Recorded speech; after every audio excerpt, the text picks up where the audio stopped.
Hello and welcome, Wellness Fam, to another episode of Dungeons and Wellness. Woo!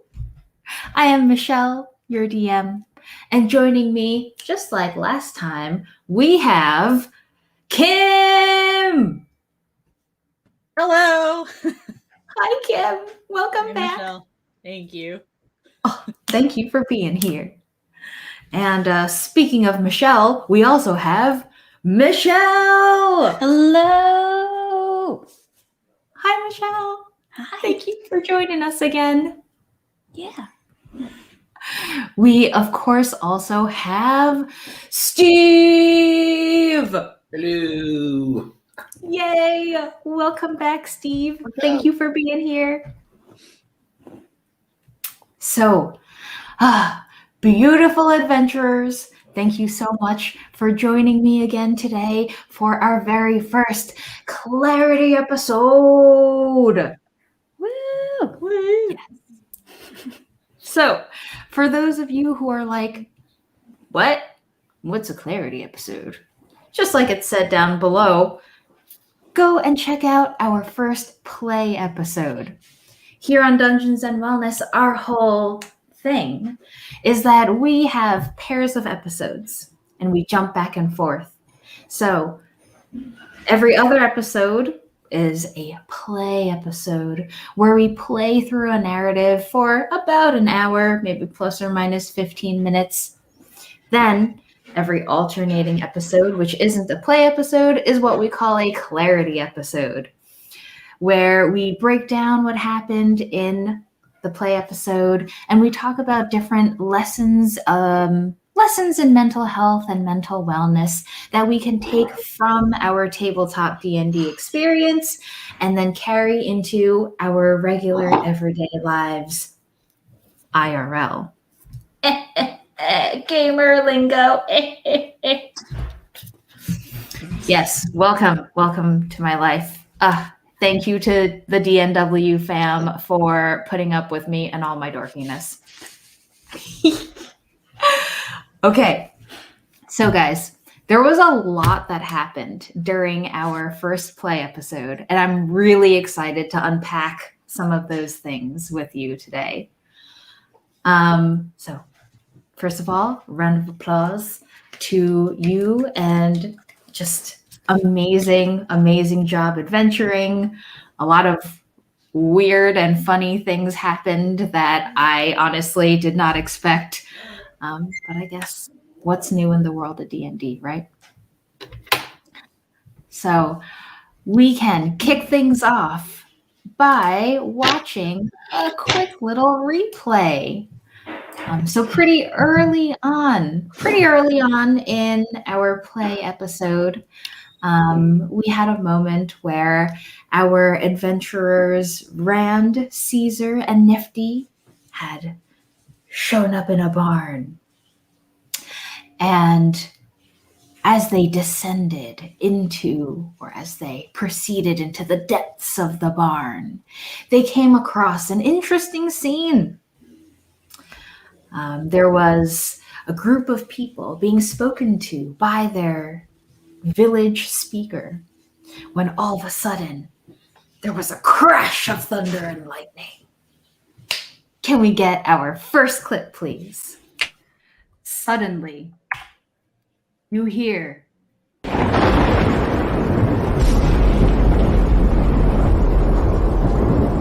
loud crash of thunder. Lightning streaks through the barn. Well, not the lightning itself, the illumination from the lightning. The illumination streaks through the barn, and the sound of rolling thunder booms through the walls, shaking dust from the rafters. You notice one of the townsfolk seems extremely disturbed. I'll go over and I'll ask him what's the matter? What's going on? The thunder, it's scary. I can't do it. Can't do what? I can't stay here. Sir, excuse me. Can I like go to the bathroom or something? You know how these community meetings work. Once you are here, you stay here the whole time. Do I see You my can't parents miss here? anything. Oh boy. All right. So that was a scene that really stuck out to me. And I wanted to pull that out because I thought there was a lot to unpack there. So we had the crash of thunder and lightning. And Steve, I wanted to say, I loved how, like, as soon as I said, oh, you notice one person seems a little upset, your first instinct was to go over and ask, hey, how you doing? You okay? Mhm. I really feel like, do you think that instinct to ask to help, do you think that's something that has always come to you naturally? Or do you think that's something that kind of ties into your experience as an EMT, maybe? I'm just curious. Well, they say that the characters are extensions of ourselves. So I've always had this altruistic streak in me.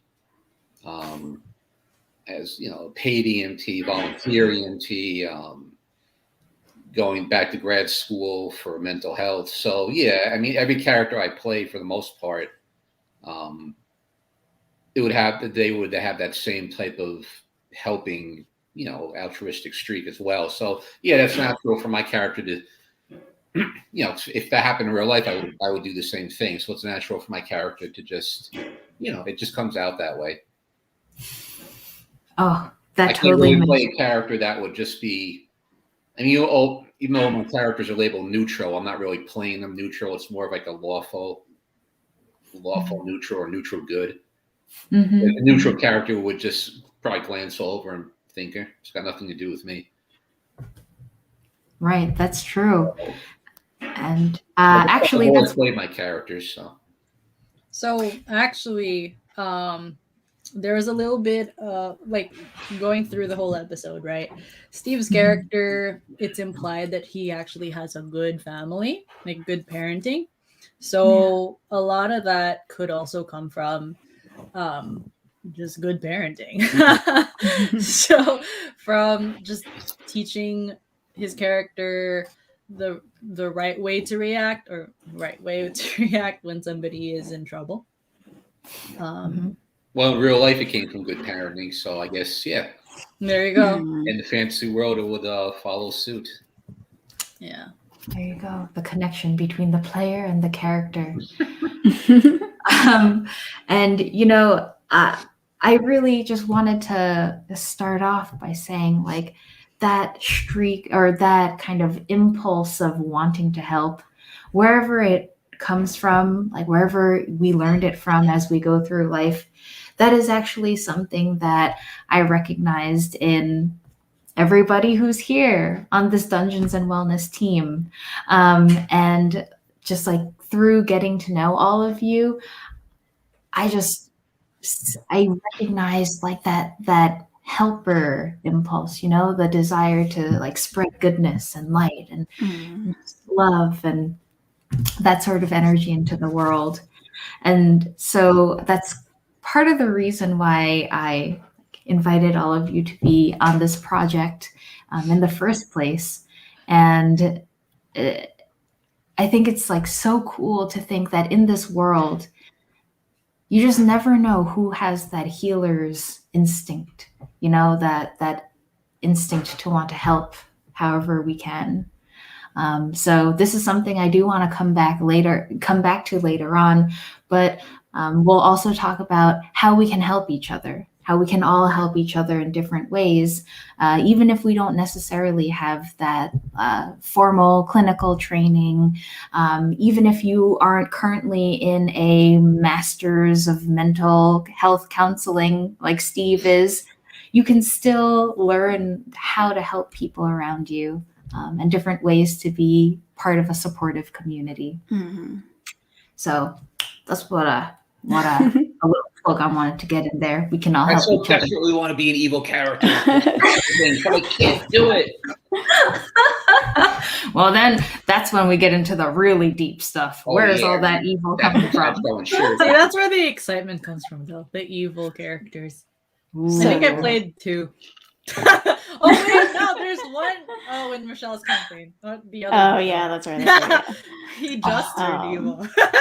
My evil true. character being the black cloak, all Oh, shady and like tall and menacing, and be like, "Can I help you with something?" it's so great though. I can't do it. No.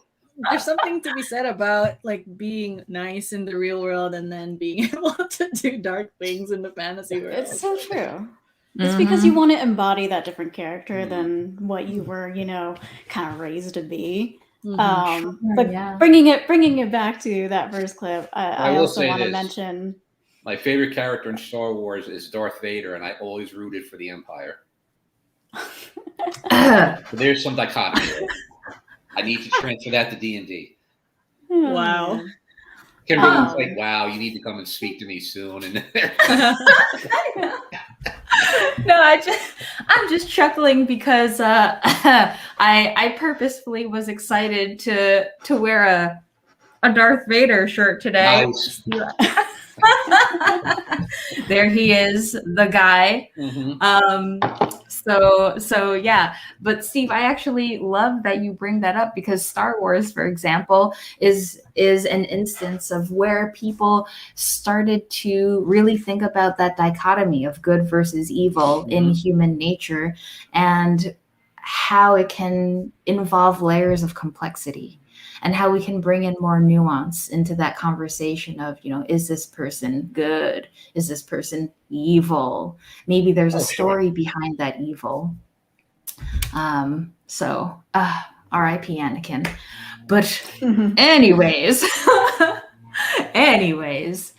to go back to Dungeons and Wellness, though, when we had that epic crash of thunder and lightning, Kim, I was curious I would love to talk a little bit about your character's reaction to the thunder and lightning. So initially, like when the thunder and lightning happened, I noticed that your character reaction was basically just like, "Oh, I can't."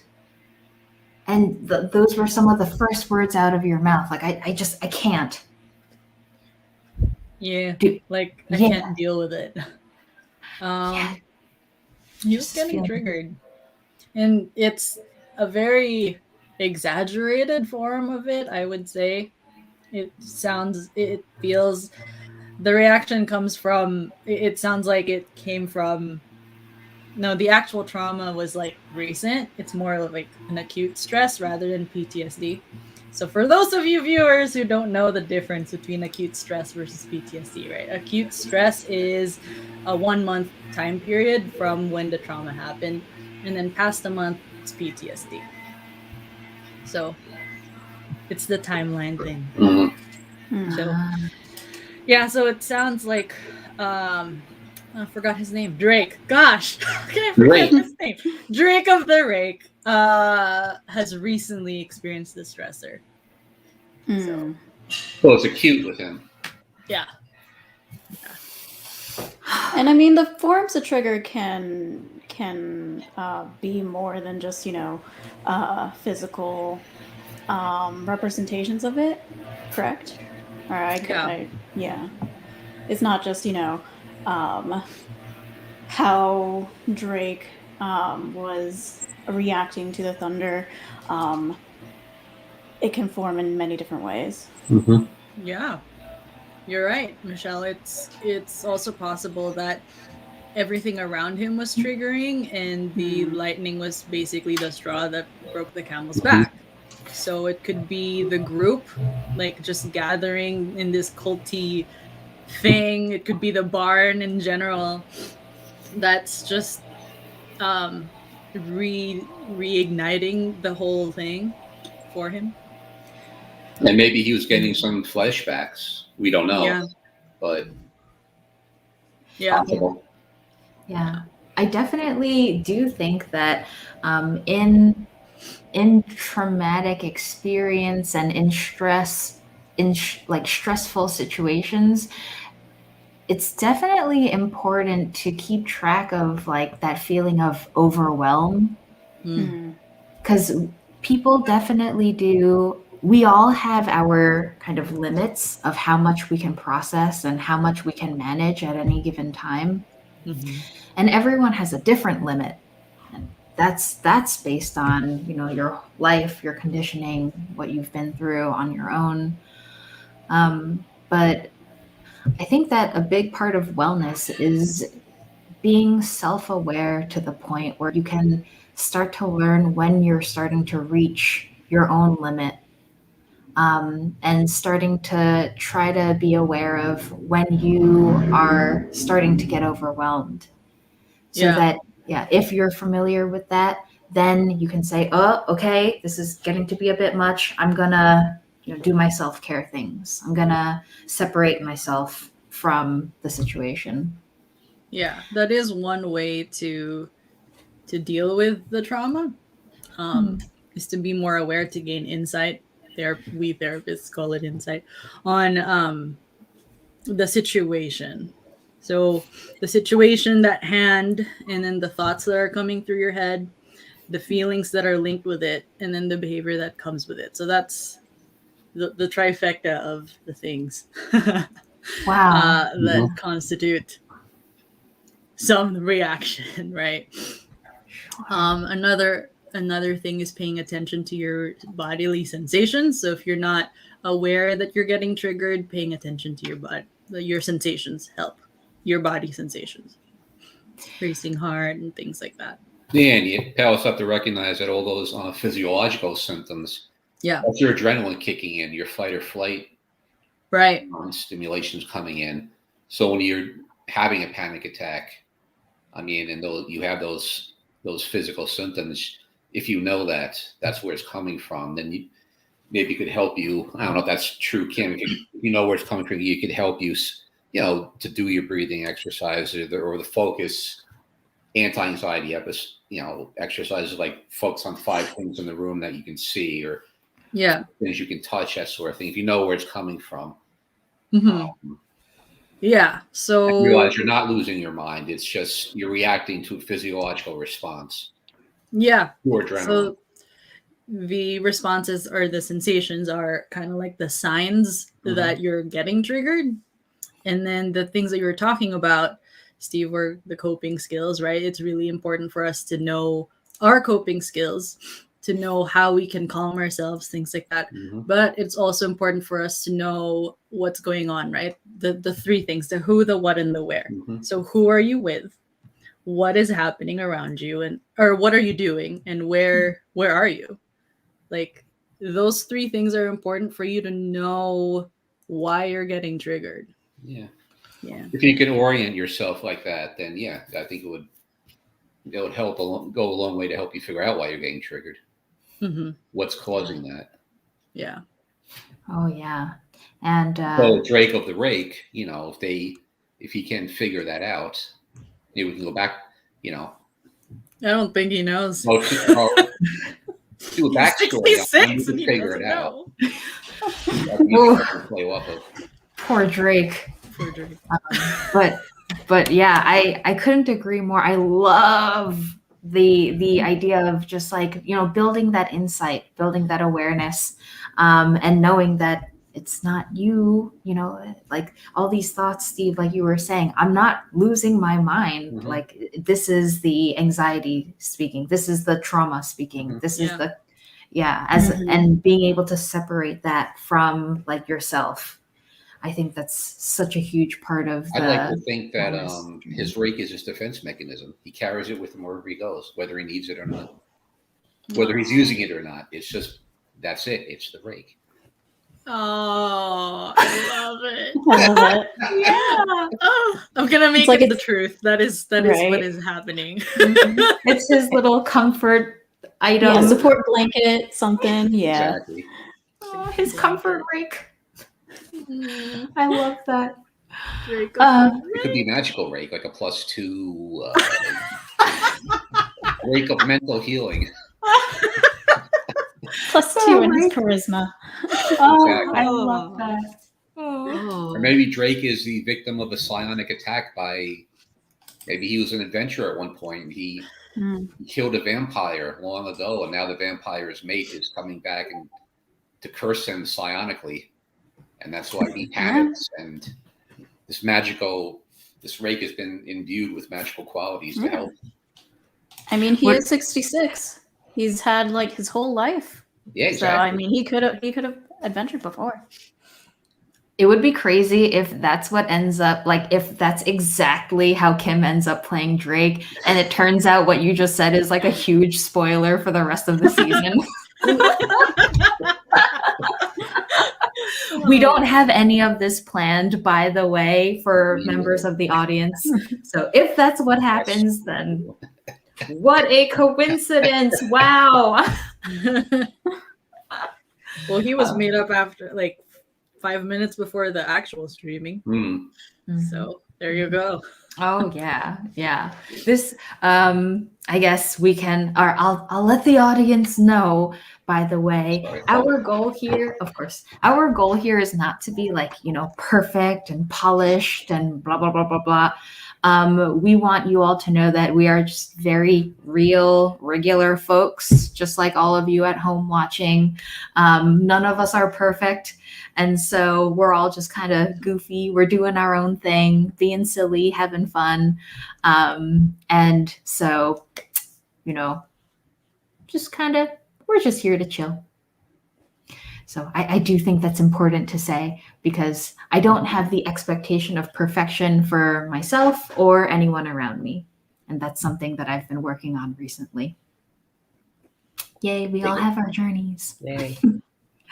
So I have some thoughts on Farmer Krennic. If you had any clips of him doing his speech.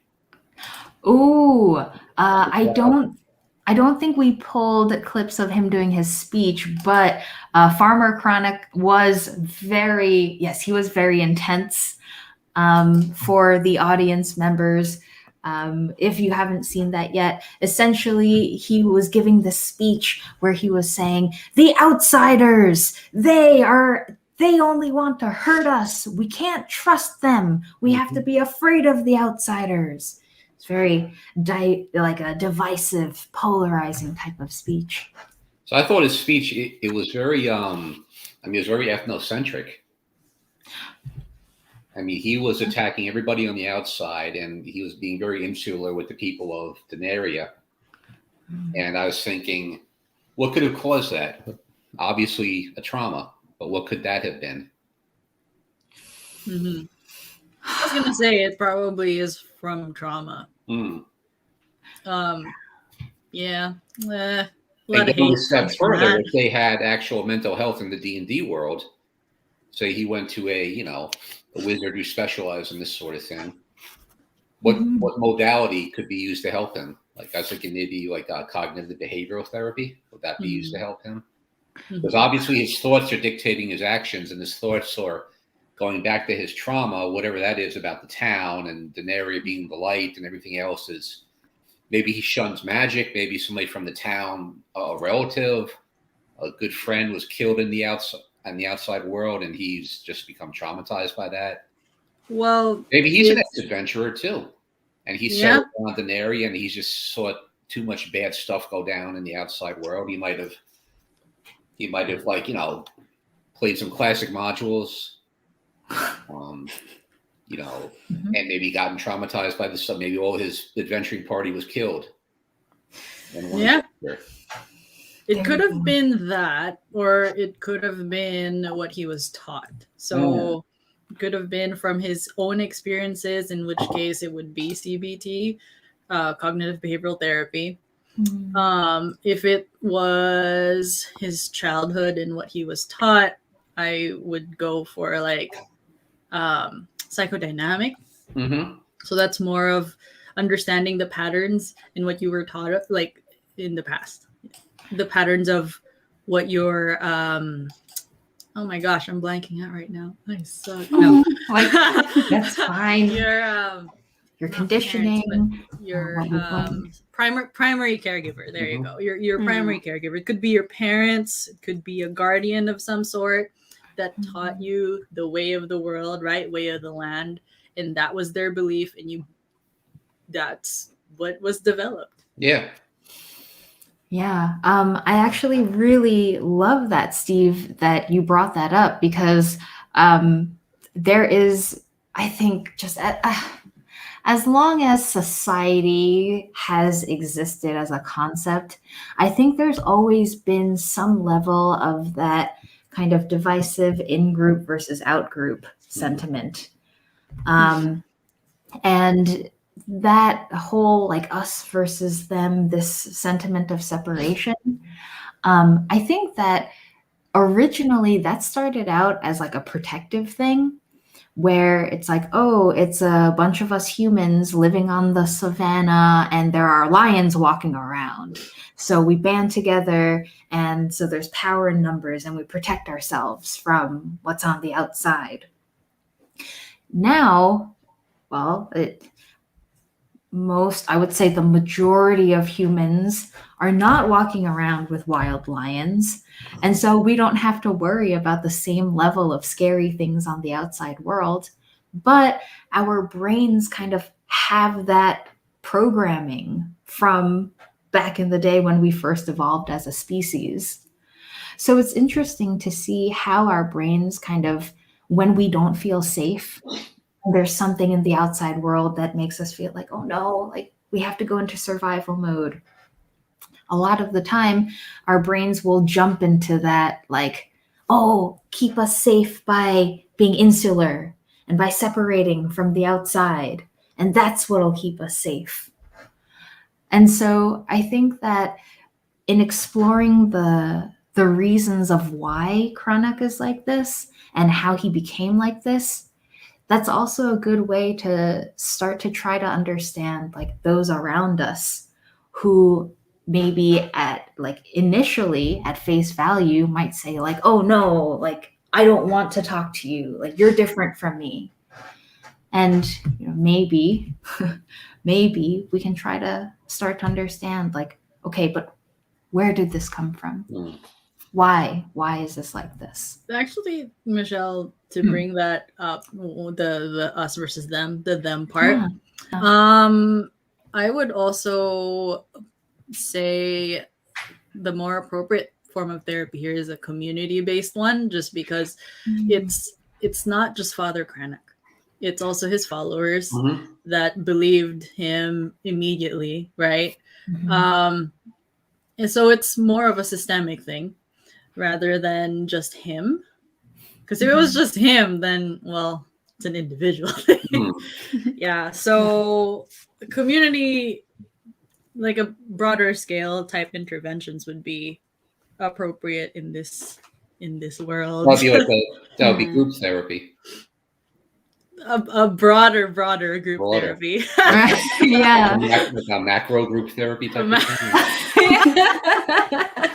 100 people in the room.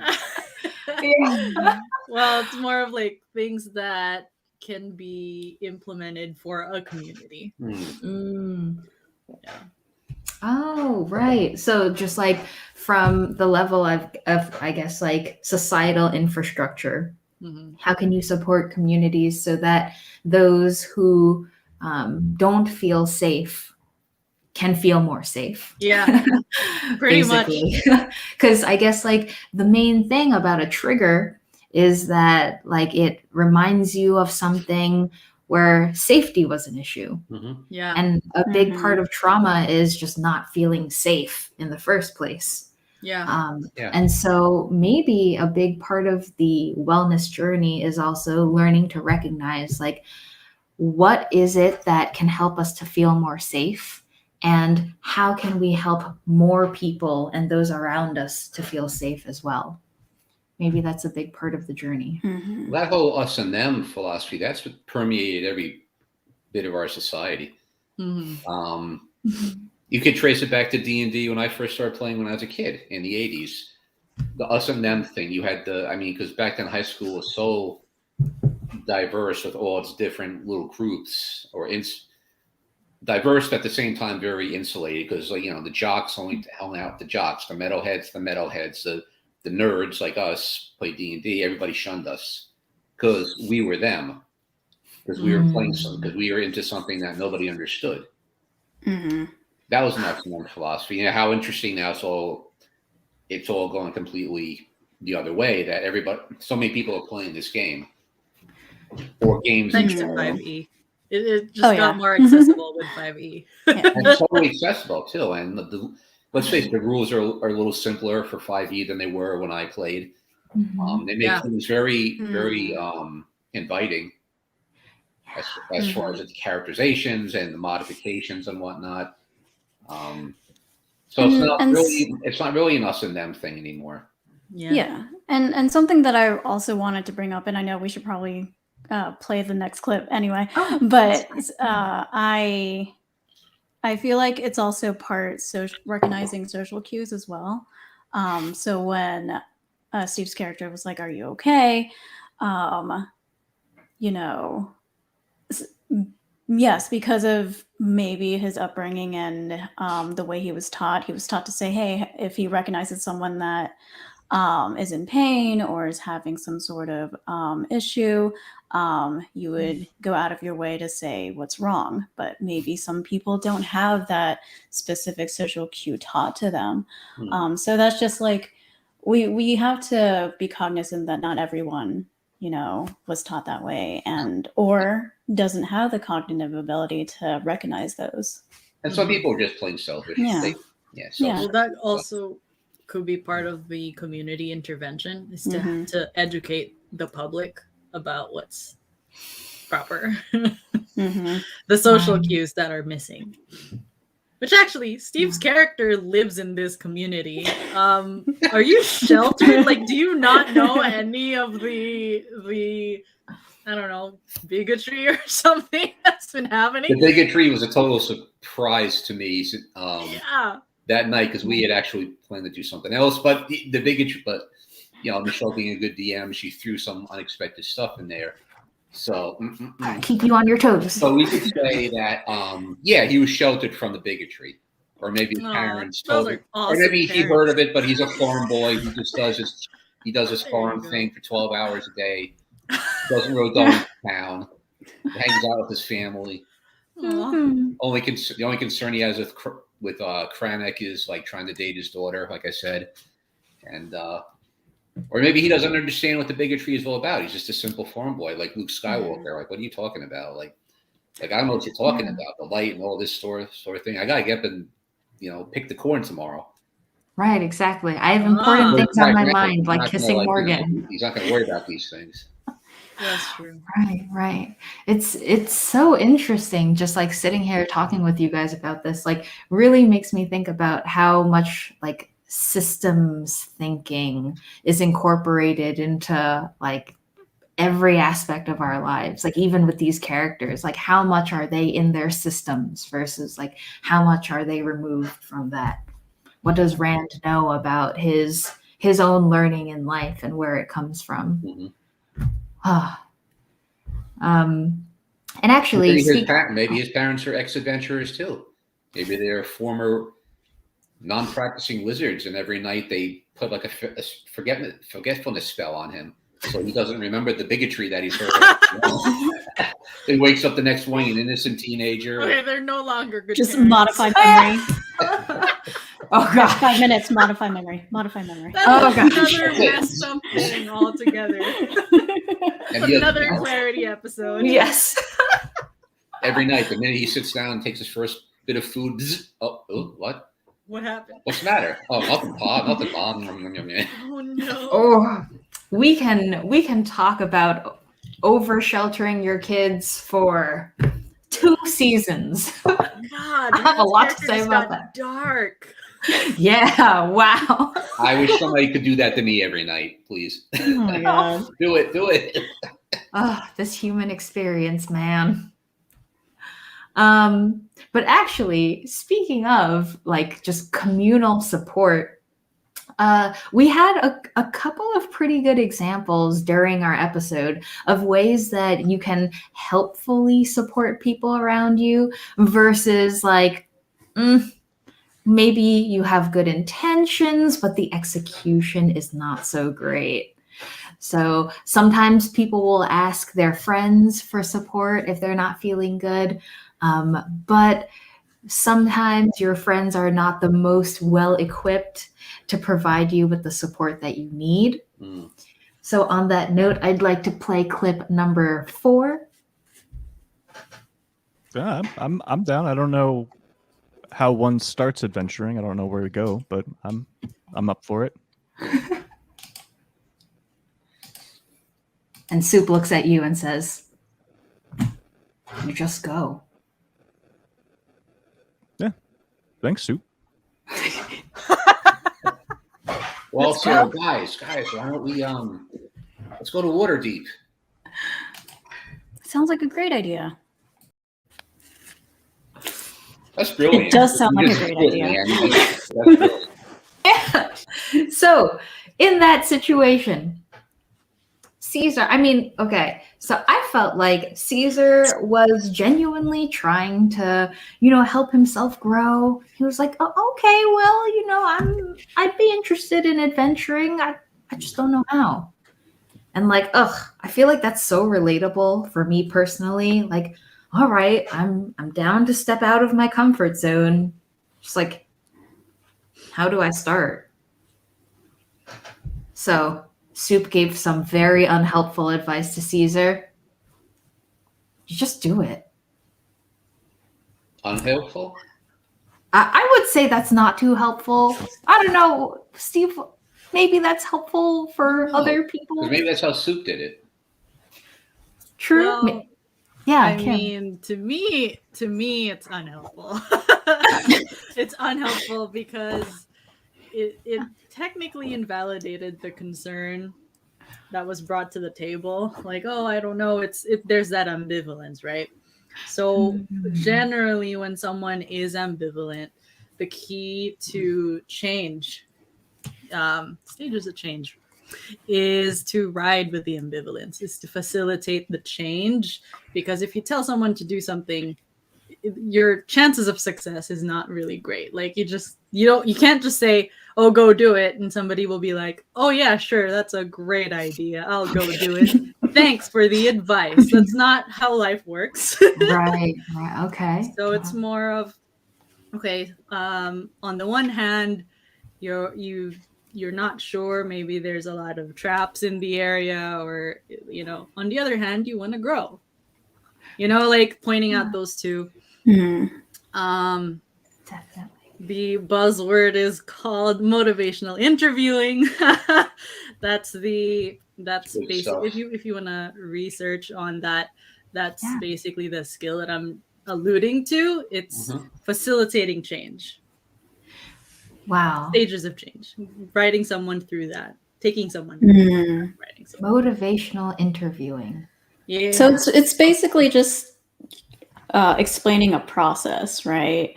You don't just do the thing. You have to be like, okay, in order to start adventuring, you gotta gear up, you gotta shop for your weapons, your items, just make sure you have all your health potions, right? And then do you have any, combat ability at all? You should probably learn how to do that before you start, adventuring out into the wilderness. But I mean, like in any case, in any sort of, life skill that you want to learn, it's a process. You don't just go from A to B and expect to be an expert like the next day. I think in the context of where Soup was coming from, and his character was so brilliant because he's obviously traumatized and jaded.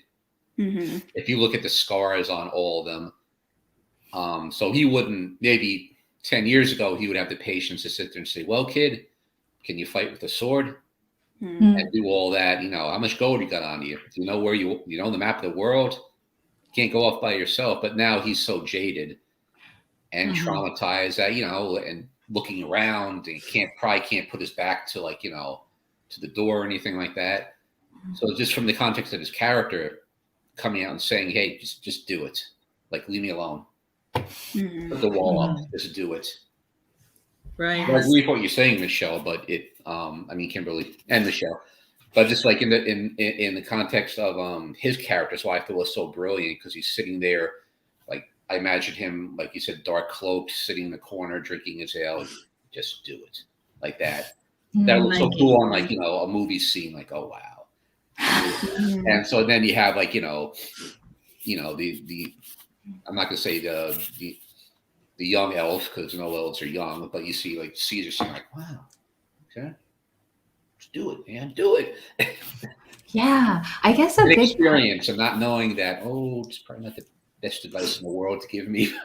Yeah, that's actually a super interesting point because I will say, like in my past, there have been times when like I would ask like elders in my community for like life advice and things, and I would receive just like the whole spectrum. Like some people would be like, "Oh, you want to be happy? Well, you can already be happy. You're the only one in your own way. Just let yourself be happy." And I'd be like, what does that mean? And then I would also get people who would say like, oh, it'll take time and, like just baby steps. And so I would hear all types of different advice. And it was interesting because ultimately I felt like the people gave me advice that worked the best for them. And so I think that we have this natural tendency to advise people to do what works for us because it was successful in our experience. But then there's also that important aspect of knowing who you're talking to, I guess knowing your audience. And like if Soup and Caesar had like a closer relationship, if they knew each other better, maybe they would have had a conversation or I don't know what would have happened. But you're right, like Steve, as it was, Soup kind of existed within their own background of trauma.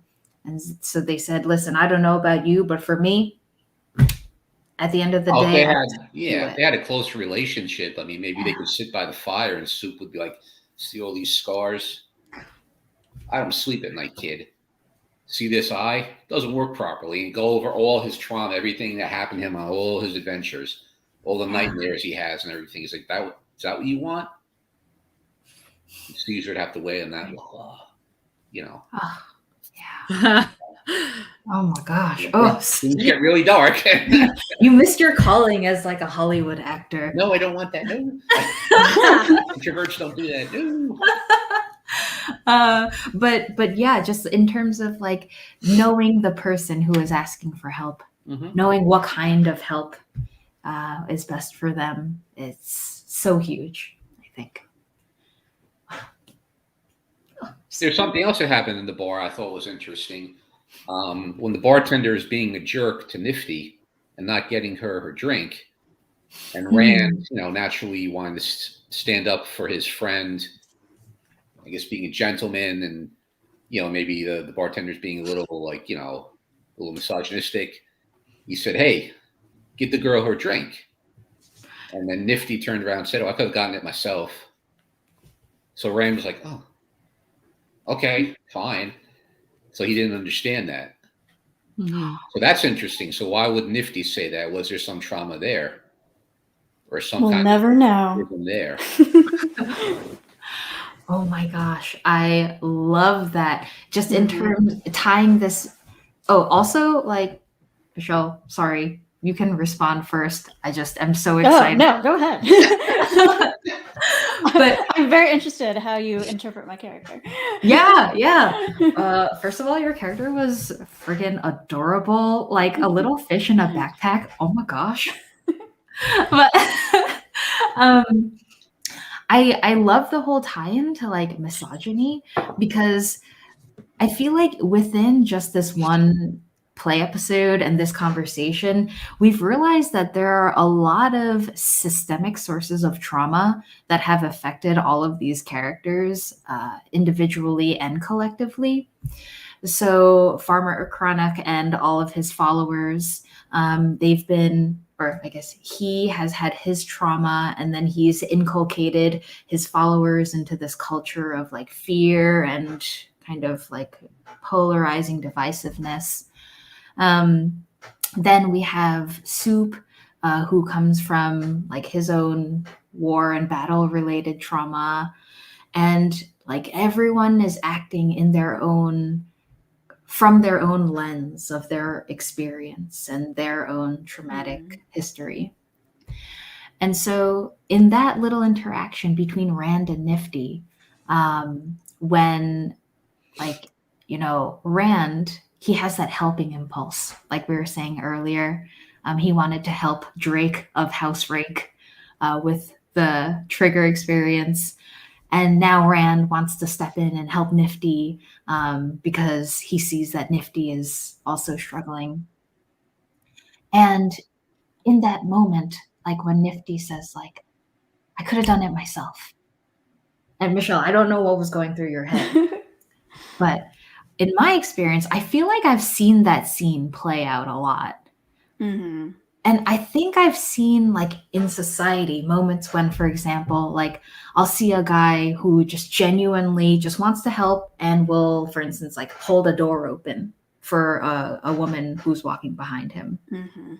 And I'll see like, I'll see sometimes the woman will react kind of like in a defensive way and say like, oh, I could have done that. And so in those moments, I feel like there's so much more behind those actions. There's so much more than just that one little moment between those people. Yeah. So you've seen that. That's happened to me. Yeah. Yes, I'm sure it has. Yeah, So Michelle. at this point, we're assuming that Nifty has been traveling with Caesar and Rand for quite a while. But I think it's still recent enough that Caesar and Rand don't know everything there is to know about Nifty. And given that Nifty is a Pretty halfling, nifty character. yeah. Given that Nifty is a halfling, has that height disadvantage, has that, and is also, in this case, a woman, there's a lot of things stacked against that. And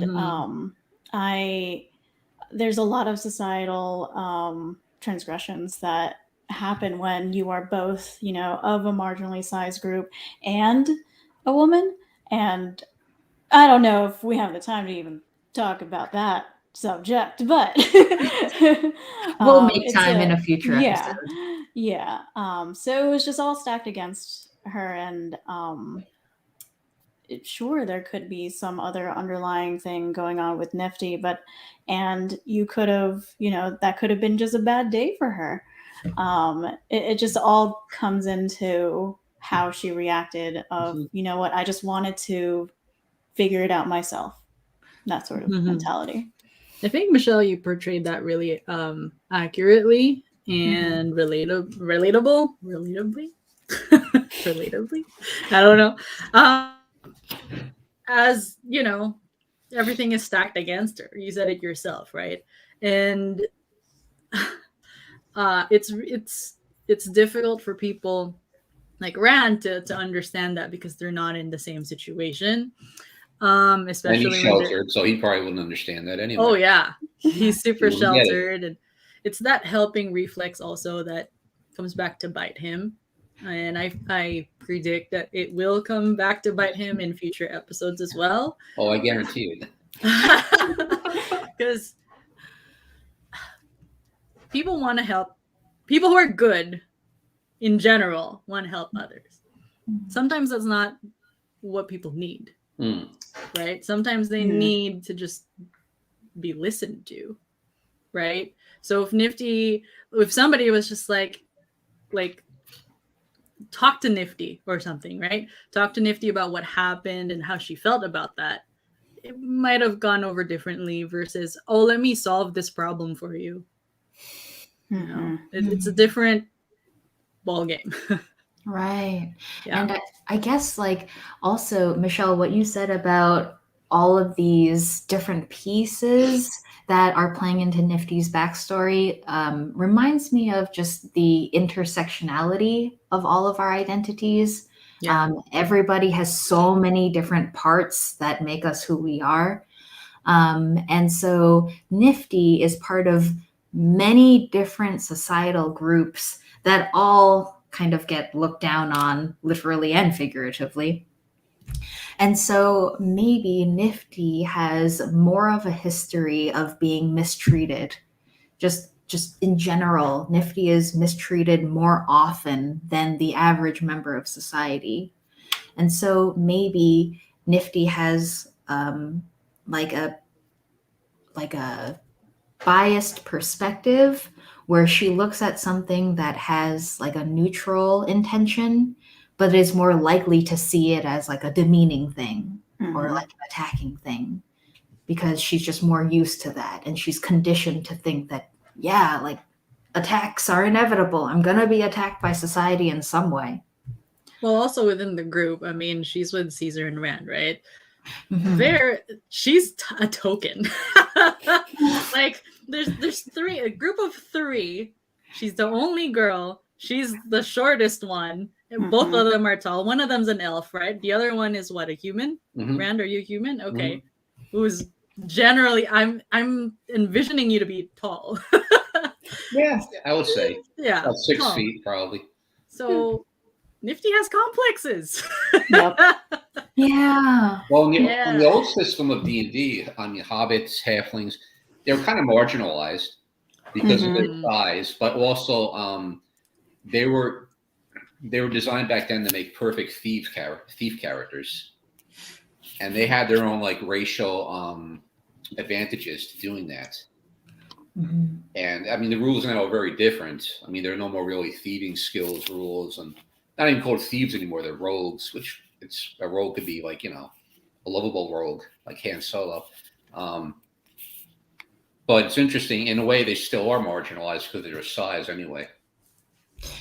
As I think that, you know, since it happens in real society and fantasy society, that would probably be the case as well. And mostly also because halflings tend to come from rustic backgrounds. So people look down on them like, oh, you know, like you're not educated or you're not properly trained, this or that. You come from like, you know, you live in a hole in the ground like Tolkien's Hobbit. And that's, you know, that's marginalization too. And that's generally what Tasha's Cauldron of Everything is trying to erase, right? Like before the stuff that happened there, or the new rules, certain races are good for certain things. Yeah. So they're specifically defined to be good at something. I mean, like, what is it? A Leonin from the Greek thing, Odyssey. Yeah, Odyssey. Yeah. That you won't see a Leonin that's a wizard because they're primarily for strength. But what if you want a lion that wants to be a wizard, you know? And with Tasha's, you specific, like it changes that, right? You can do that already because the ability scores are anything you want it. Well, they're much more open-minded, just open now to who could be a character, who could not. I love the fact that orcs can be paladins. Yeah. I think that's cool because back in the day, like, you know, I'd have to dig it out. Or not dig it out. I have my books in the other room to show you that.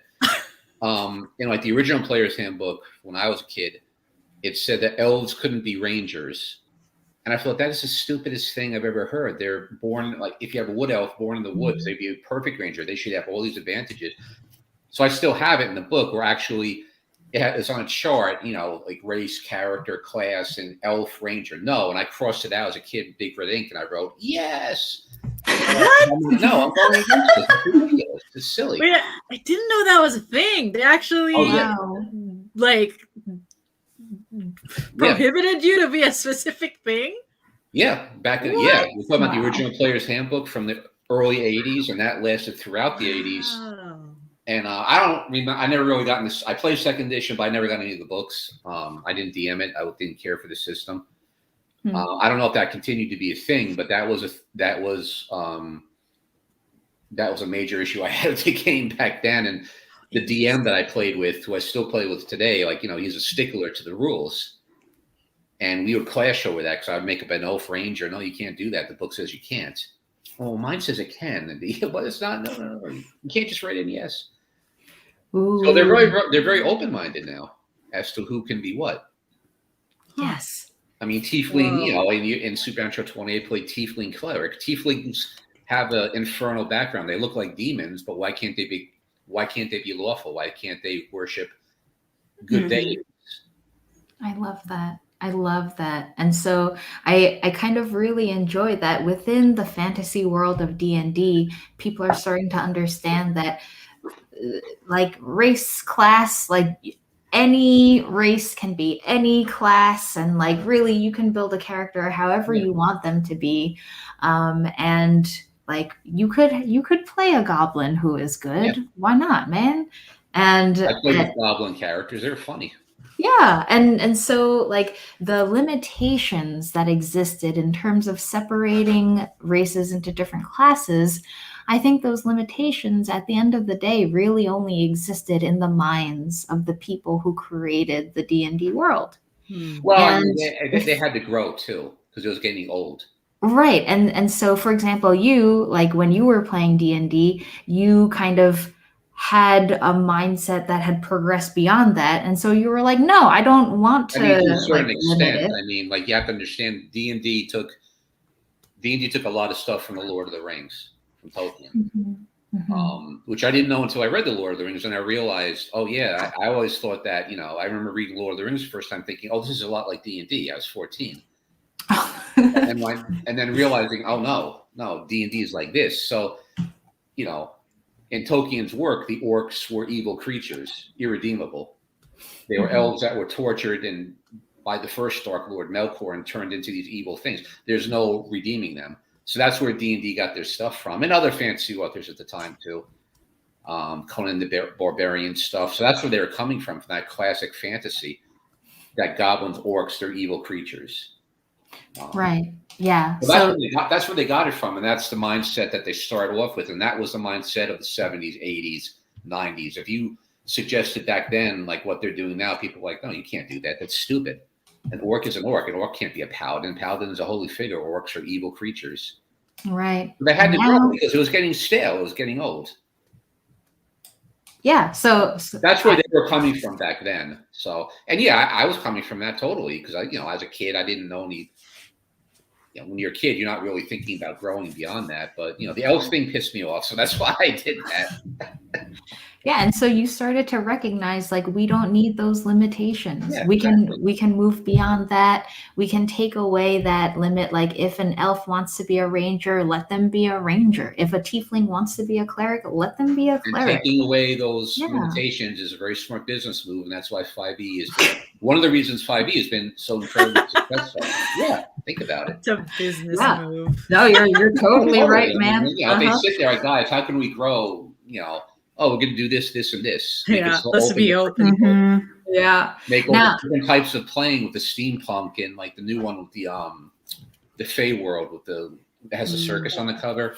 Because people not everybody's into the swords and sorcery thing, the Tolkien thing. Some people want to have the steampunk character. Yeah. And before they couldn't, now you tell them, well, now you can. Or like, some people, I play with a friend. I don't mean to take up too much time, but I play with a friend and his two kids, and the girl, 17, his daughter, she's 17. She's really into like anime. So she's got like these like Pokemon type of characters. Oh. I'm DM, I allow. So I'm like, that's what you want to do. We'll just figure out like, how to base the rules around that. There's some, you have to put some limitations on it because it is a game. So we can't have your character do everything, But totally. I was totally. They'll continue to do that in the future too. They'll make it as accessible as they possibly can. A lot of games are doing that. I think that humans as just a society, humans in general can take a lesson, take a page out of this book, because like I think just from the bigger, broader perspective of the world, people are starting to recognize now life, everything in general is better when we all are just opening and welcoming to each other. And I feel like society is going through a big transition right now where we are now just like everything is starting to open up more. And like not in terms of the pandemic, but I mean in terms of like social divisions and social divides. And, you know, people are starting to become allies for people in other groups and, you know, starting to form friendships and form bridges across societal divides in a way that can take big gaps and slowly start to close them, perhaps over the course of decades, generations, but slowly and surely. And so if we look at the way that D&D has taken away these limitations and has allowed more and more openness, then my question is, how do we do the same thing in society? And how do we get people to open up more to different types of people and to take away some of that fear that divides us? Well, kids who are learning, who are playing the game now as it is, I think that would influence them to try to take that into the real world.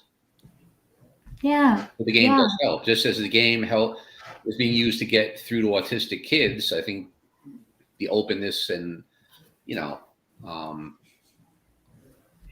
non-limitations they're putting on things nowadays would, you know, would definitely influence a kid like 13, 14, like, hey, if I can do this in the gaming session with my friends, why can't I be that way in the classroom with people who are different than me? Could be a major influence. Oh yeah.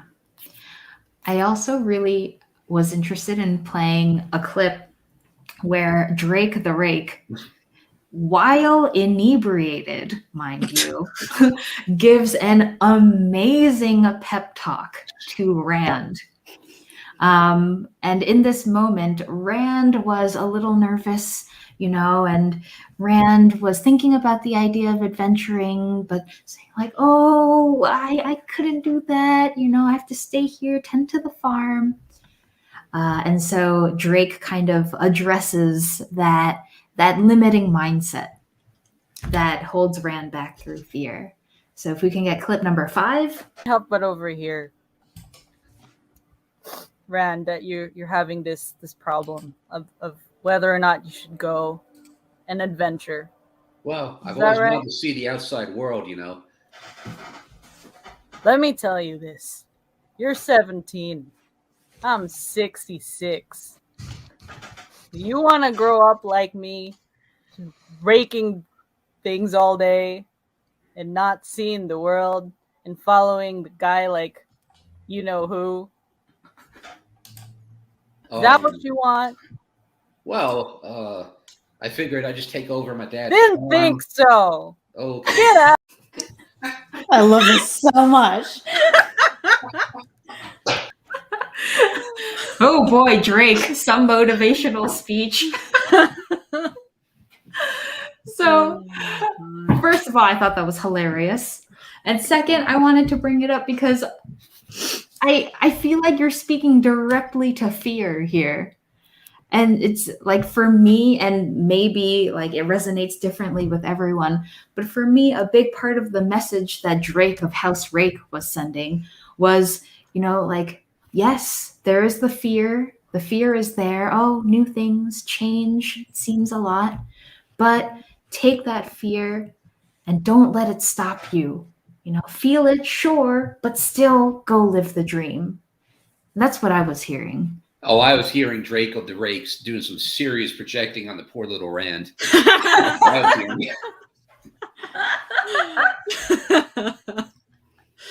That's so funny.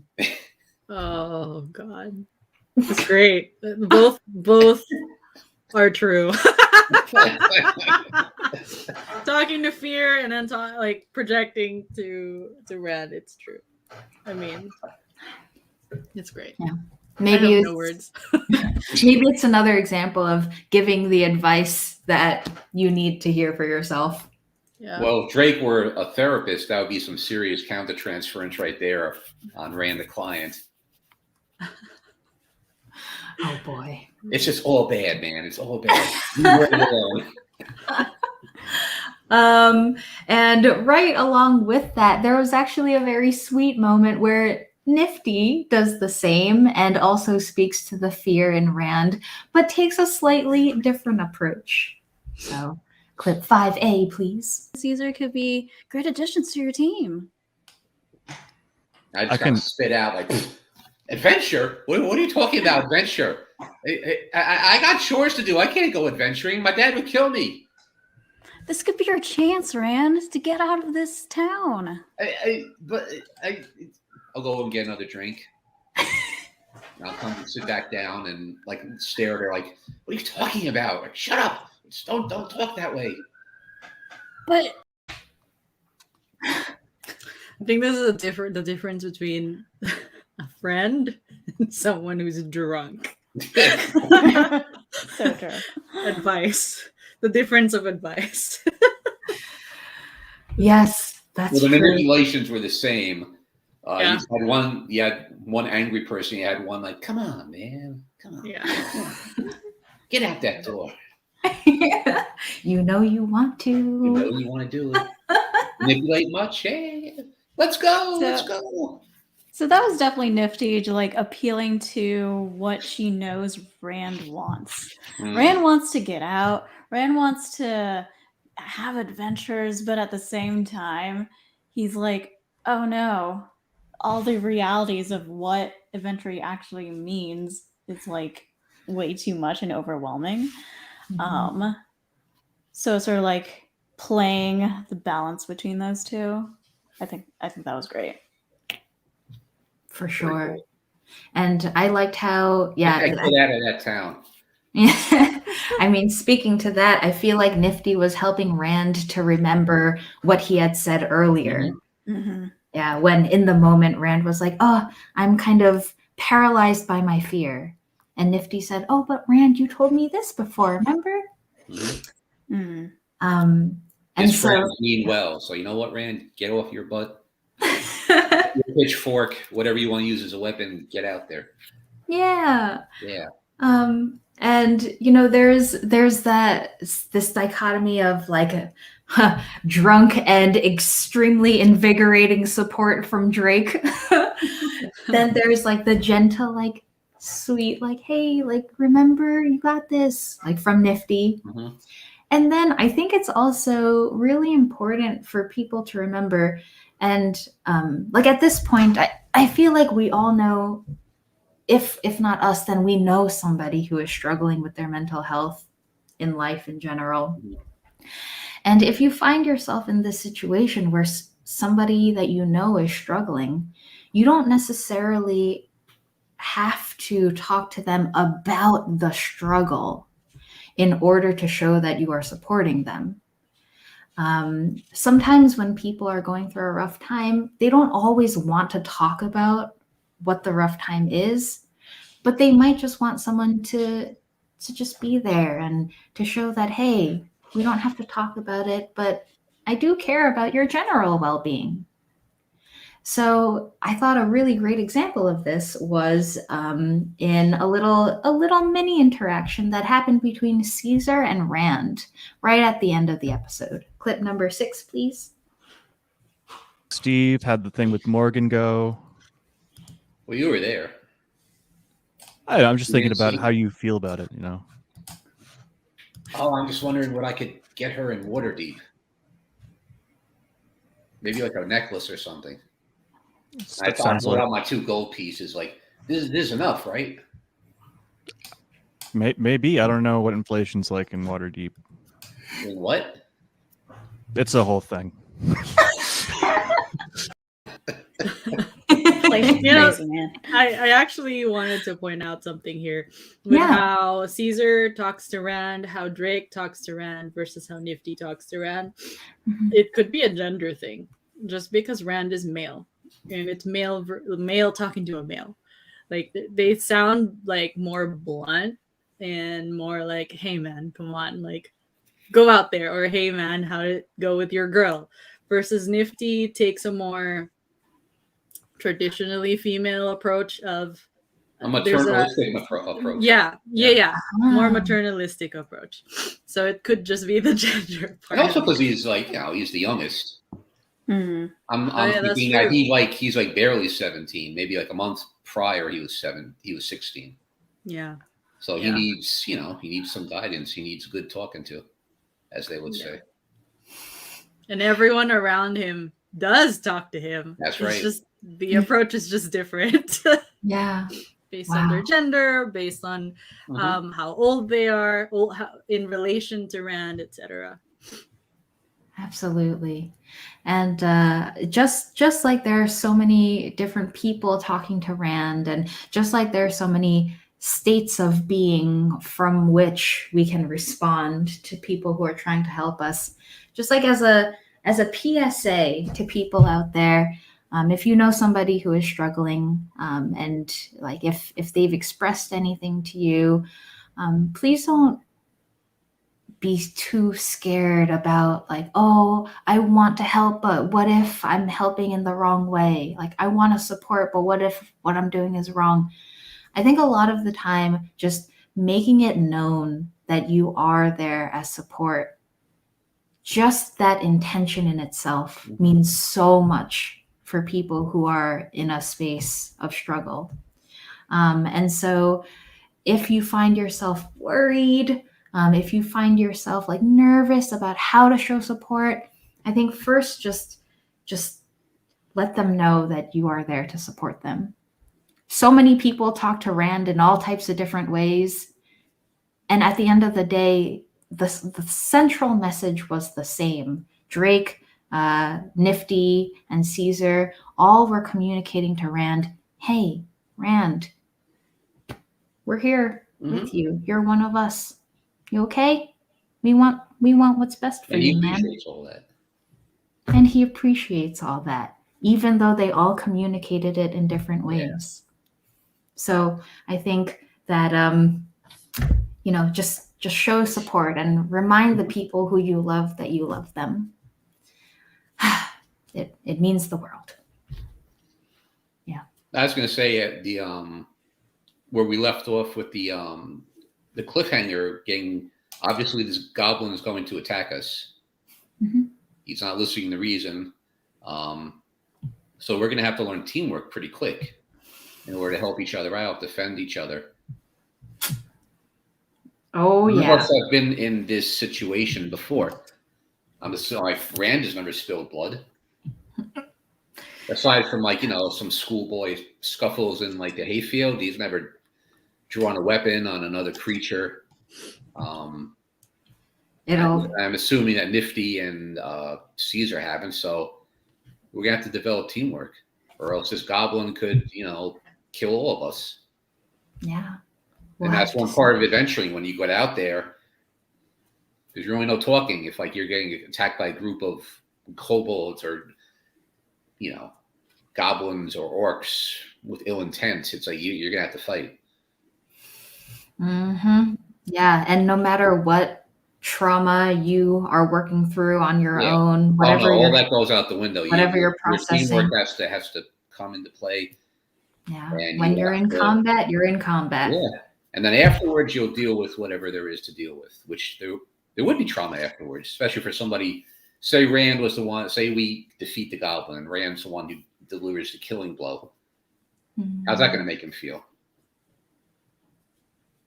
Maybe that's something that one of the adventurers could have told him sitting by the fireside with their grogs of ale. Like, you ever kill, boy? You ever spill blood, boy? No, sir. Yeah, you're gonna have to learn. So yes, it's part of it. How does your own trauma come into play when you have to deal with the world in real time while processing what you've previously been through? How do you deal with the fact that this is what I have to do? If I want to go into this way of life, I will have to do this over and over and over again. How do I stay grounded? Wow. Without ending up like those poor guys. those Wow. core adventures. Or is there no hope? Will I end up this way, jaded? I'll have my scars because we're constantly fighting. But anyway, that's why I thought about is teamwork. They're going to have to learn some teamwork like on the fly immediately because this crazy goblin's coming for them, and unless they run away, which is another possibility, but he might follow and attack in the middle of the night.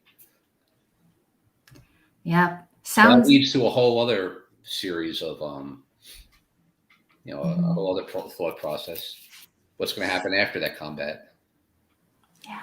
Sounds like we have a lot of opportunities to, see what happens and then take those lessons and apply them to real life. A lot of this sounds like really important life lessons. Yeah. Learning how to work as a team, learning how to operate through your trauma, learning how to live with it and still do the things that you need to do. Well, that's why we're learning doing how this. to thrive instead of survive. Yeah. That's why we're doing this, just exploring all the ways that D&D can relate to mental health issues, positive mental health and well-being and whatnot. So, yeah. Amen. Ugh, you guys, this has been so amazing. Thank you so much for being here. I feel like this is a pretty decent place to wrap up our conversation about Play Episode 1. Does anyone have any last words or any last thing they want to say about Play Episode 1 before we wrap up? Go watch it. Go watch it. Michelle's an awesome DM. Yep. Oh my gosh. It's my first time, please. But I'm doing my best. Thank you, fam. And I'm excited to see where we're at season 4, Probably look back at Play Episode 1 and be like, why am I like this? All right. Well then, on that note, it's been wonderful. Thank you again for your presence. Thank you for bringing all of your beautiful thoughts. And also, thank you so much to our amazing producer behind the stage. Thank you, Dru, for, doing all this wizardry with the videos and the screens and everything. Nice. Yes. Wow. Welcome to Dungeons and Wellness, everyone. So, on that note, that wraps up our first Clarity episode. Thank you again for being here to all of you in person, and thank you to all of the future viewers for being part of our Dungeons and Wellness fam. We'll see you next time for Play Episode 2.